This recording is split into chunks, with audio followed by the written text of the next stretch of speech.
The older we become, the more experiences we live through. It is through these experiences we learn valuable lessons. One lesson exists that facilitates our ability to progress in life, this being how to handle failure. We can see these teachings every day when we look around. Some sports require that their participants know how to fail properly to avoid worse injuries. Skaters, for instance, have to practice constantly to land their tricks. Many of these practice sessions will include failures, where they fall. Before learning the more difficult tricks, one must learn the basics of how to fail. Improper failures will yield unfortunate injuries. However, failing properly can lessen the impact.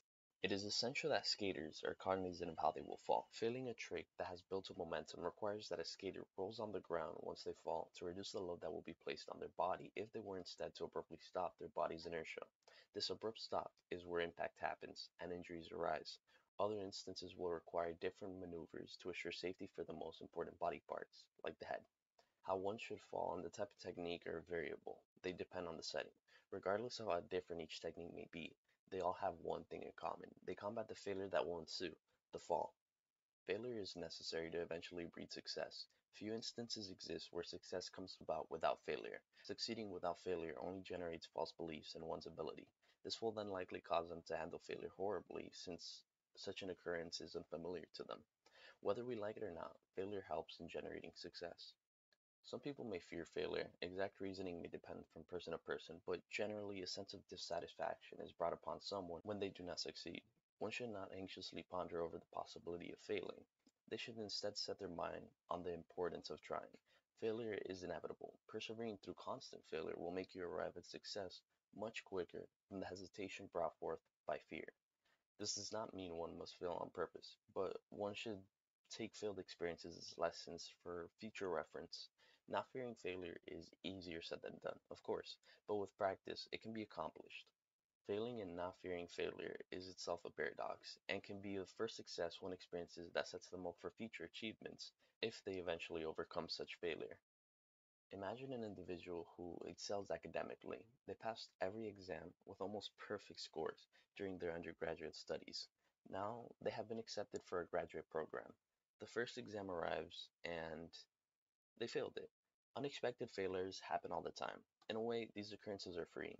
You built up a reputation by constantly producing the same results. In the previous example, one may refer to that individual as an academic genius. Failing frees you from expectations generated by labels.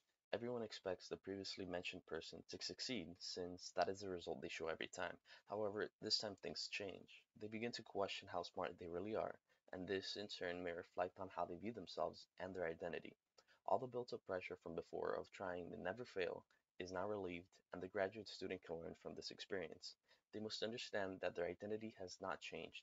They have simply experienced failure. In another instance, think about an inventor. They are trying to create a novel invention. Let's say this invention makes it possible to shrink things. The inventor constructs a machine after several months of work. He switches it on and it doesn't work. In other words, a failed attempt. This failed attempt now provides a learning experience and can give the individual a newfound, more potent source of motivation. Failing enough will eventually make someone land on the right path. The quicker one is to fail and try again, the quicker they can arrive at success. Everything in this video boils down to one's mindset. Once failure does arrive, someone can place blame on anything. There are two separate ways this can occur. One is to place emphasis on dispositional factors, or the individual may place emphasis on situational factors. Dispositional factors are those that relate to oneself, while situational factors are external. Let's revisit the example of an individual failing an exam. They may say they failed because of inherent incompetence regarding their intelligence. This deems passing the exam impossible, because one will view themselves as unintelligent and feel unmotivated to try. This creates a cycle as the student believes they cannot pass the exam, only to prove to themselves that this is in fact the case once they fail it. They then repent exams because of subpar performance. It is a self-fulfilling prophecy that continues to keep itself in check. That is, until the student decides to make a change. Conversely, a student can attribute the negative score to a lack of studying. This would be a situational factor. Elements such as the one mentioned are in our control and can be altered. If the student in the example were to have used a study method that aligned with his learning style, then perhaps they may have passed the exam. These factors differ from dispositional factors as we feel that the latter is forever ingrained into us. Thinking about events in terms of their context can help individuals approach adversity with an open mind that promotes success. Essentially, we decide how we wish to handle failure. Some individuals approach situations with the fear of failing. This should not be what one thinks over it. Instead, they should accept that failure is always a possibility and proactively approach the situation to assure that another similar outcome will not happen again.